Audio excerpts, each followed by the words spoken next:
akasiso mwabagabo mwe mba mu nzira cyangwa uhome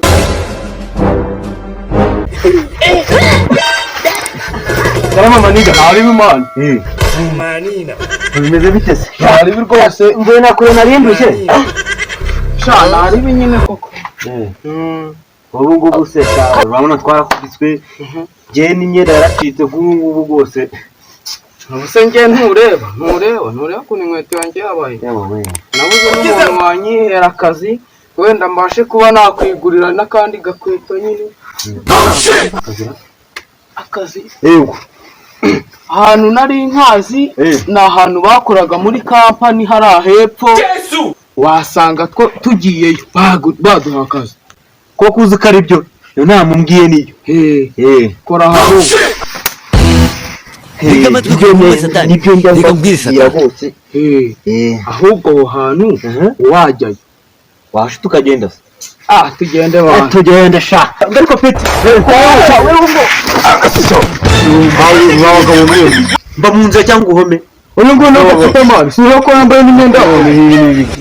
uje imbabazi wanama urahana imbabazi uje gukora iki tuje gusaba akazi abantu b'ibirara bameze batyo nabakoresha mu kazi aka kazi kampani ntabwo yakoresha abantu bameze nk'abo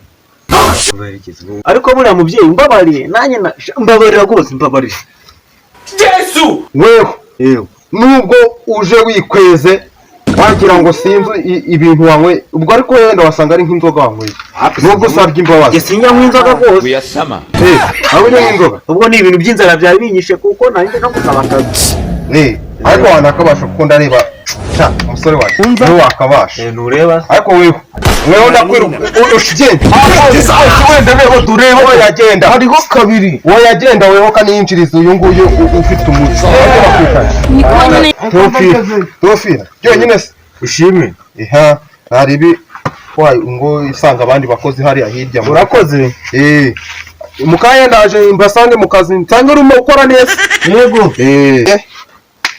boss yansabye abakozi 32 none ubu mfite bangahera ku rutonde ndimo kubonamo mfite ndabo 30 harabura babiri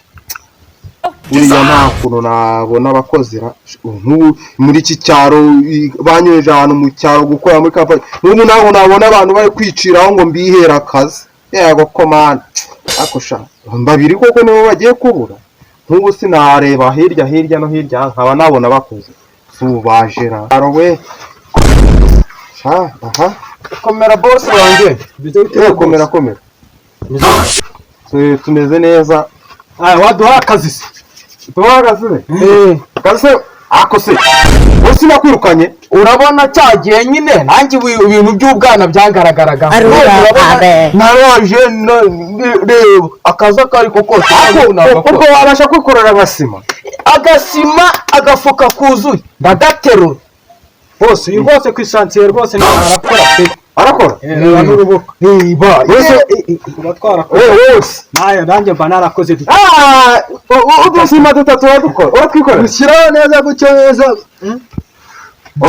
genda kanze njye kureba mu bakozi hara hirya mbanze ndebe uko bimeze nze mbaha akazi nta kibazo mu gihe rwose urabuka akazi rwose nzajya nakora bye njyewe ikibuni cyuzuye umucanga nzajya nyiterura nyine mara muri kacyaho urya kutuburangaza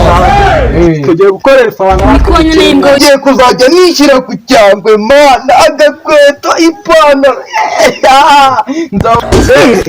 cy'abasore baje boss baje cyanda akazi rero kazi ngiye kuba kabaho ariko wenda nakugira cyangwa itangugira n'agapita wowe sha nabone ubizi neza sha ureba ngo ukangororera n'icyangwe utigana na ariko tubwira ku by'akazi umva rero sibyo weho uzajya ucunga ibikoresho sibyo niyo mbaye nshyize ku bantu bazajya bacunga ibikoresho ujye ukoresha bano bantu urebe ibikoresho byo kwangiza yego ngombwira izina ryawe rero ni Zayidi ufite n'akazina keza cyane cyane. Ariko wowe nizere ko utari umunebwe. Ntago ndi umunebwe rwose, yagutera ferabeto, yagutera umucanga, ibyo byose rwose. Ngombwira izina ryawe naribi. Nitwa Niyomukiza Samuel. Aha, Niyomukiza Samuel. Naribi. Ubwo rero sibyo? Ngo mugende musange abandi hariya muri karakazi. Namwe muba mukora tubinogosiye neza mbereke n'akandi kantu mukora.